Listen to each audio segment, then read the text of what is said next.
તમે જોઈ રહ્યા છો શ્લોક દર્પણ ન્યૂઝ।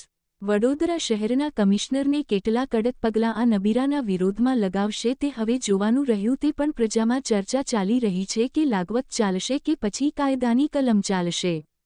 કારેલીબાગ નબીરા drink and drive live video સામે આવ્યો।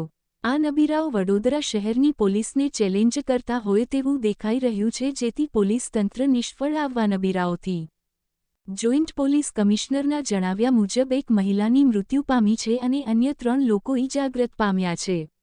3 અલગ અલગ બાઇક ચાલકોને અડફેટમાં લીધા। આવા નબીરાઓ ક્યાંથી દારૂ પીને બેફામ રીતે વડોદરા શહેરમાં આતંક મચાવી રહ્યા છે, જેથી સ્થાનિક પોલીસ તેના પર કેટલીક કાર્યવાહી કરે છે।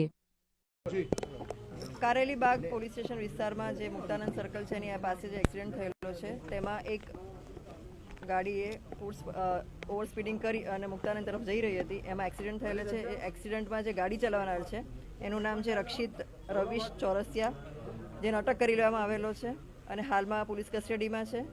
એ MSUમાં ભણે છે અને લોનો અભ્યાસ કરી રહ્યો છે। એની સાથે એનો જે મિત્ર હતો એને પકડવા માટે પોલીસ હાલ કાર્યવાહી કરી રહી છે। બેન ક્યાંનો ક્યાં રહે છે અને નશાની હાલતમાં હતો, લોકો એવું કહી રહ્યા હતા?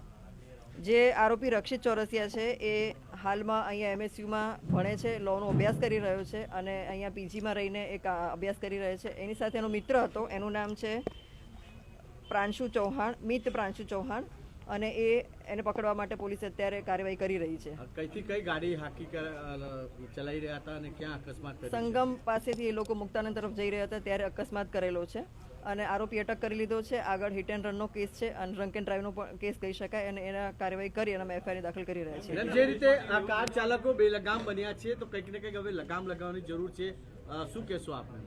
ચોક્કસ એ દિશામાં કાર્યવાહી ચાલુ જ છે અને જ્યાં જ્યાં આવા કેસો બને છે ત્યાં સખત કાર્યવાહી કરી છે અને આમાં પણ એવી જ દાખલો બેસે એવી કાર્યવાહી કરવામાં આવશે। શું મેસેજ આપવા માંગશો જે લોકો અત્યારે કાર એવી ફાસ્ટ ચલાવી રહ્યા છે, કેમ કે આમ્રપલ્લી જેવો વિસ્તાર છે ત્યાં 100ની સ્પીડ પર કાર ના ચલાવી શકે, શું મેસેજ આપશો?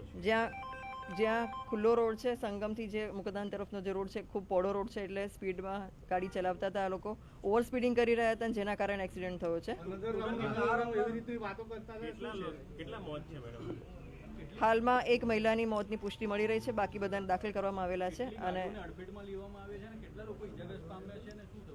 હાલમાં ફૂટેજ લઈને કાર્યવાહી ચાલુ છે। અમે લોકો એમાં કાર્યવાહી કરી રહ્યા છીએ। ફૂટેજ મેળવવાની કાર્યવાહી ચાલુ છે, એમાંથી ખબર પડી જશે। જે મિત પ્રાંશુ ચૌહાણ છે એની ગાડી છે જે ભાયલી ખાતે રહે છે, એ હાલમાં ચાલી રહી છે। ફૂટેજ મળે પછી એક્ઝેક્ટ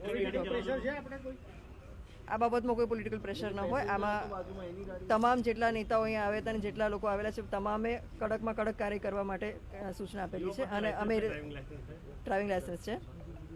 મેડમ, જે વખતે એક્સિડન્ટ થયો એ વખતે કેટલા લોકો ગાડી અંદર મોજૂદ હતા?